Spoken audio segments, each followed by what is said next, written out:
5 আগস্টের পর দেশের বিভিন্ন এলাকায় আইনশৃঙ্খলা বাহিনীর একাধিক অভিযানে উদ্ধার হয়েছে ৩২৩টি অস্ত্র। এর মধ্যে অধিকাংশই থানা থেকে লুট হওয়া অস্ত্র।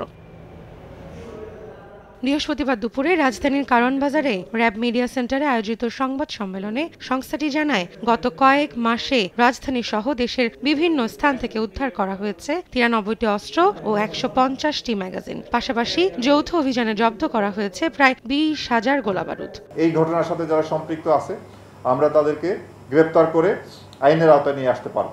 মাদক মামলার যারা অভিযুক্ত এবং যারা সাজাপ্রাপ্ত আসামি, সেই আসামিগুলো আমরা খুঁজে খুঁজে বের করার চেষ্টা করছি। এরই ধারাবাহিকতায় 27 আগস্ট রাজধানীর কদমতলীতে অভিযান চালিয়ে এক সহযোগী সহ গ্রেফতার করা হয় অস্ত্র ও মাদক ব্যবসায়ী শুকুর হোসেন ওরফে শুটার শুক্কুরকে। তার কাছ থেকে উদ্ধার হওয়া অস্ত্রের মধ্যে ছিল লুট হয়ে যাওয়া পুলিশের একটি পিস্তলও, যেটি অবৈধভাবে সংগ্রহ করে দীর্ঘদিন নিজেদের হেফাজতে রেখেছিল গ্রেফতারকৃতরা। বিদেশি পিস্তল, সেই পিস্তলের গায়ে একটা নাম্বার থাকে, কিন্তু এই অপরাধীরা সেই নাম্বার ঘষে ফেলেছে। বাট ওই দুইটি পিস্তলের একটি পিস্তল, যেটা আমরা ধারণা করছি এটা পুলিশের লুণ্ঠিত অস্ত্র হওয়ার সম্ভাবনাই বেশি, এবং যে অ্যামিনিশন আমরা পেয়েছি তার পিছনে বিপি লেখা আছে, অর্থাৎ বাংলাদেশ পুলিশ লেখা আছে। নির্বাচনকে সামনে রেখে আইনশৃঙ্খলা পরিস্থিতি স্বাভাবিক ও নিয়ন্ত্রণে রাখতে র্যাব কাজ করছে বলে ব্রিফিংয়ে জানানো হয়। সুষ্ঠু নির্বাচন করার জন্য যে ধরনের আইনশৃঙ্খলা পরিস্থিতি প্রয়োজন, যে ধরনের পরিবেশ প্রয়োজন, সেই ধরনের পরিবেশ তৈরিতে আমরা সক্ষম হব।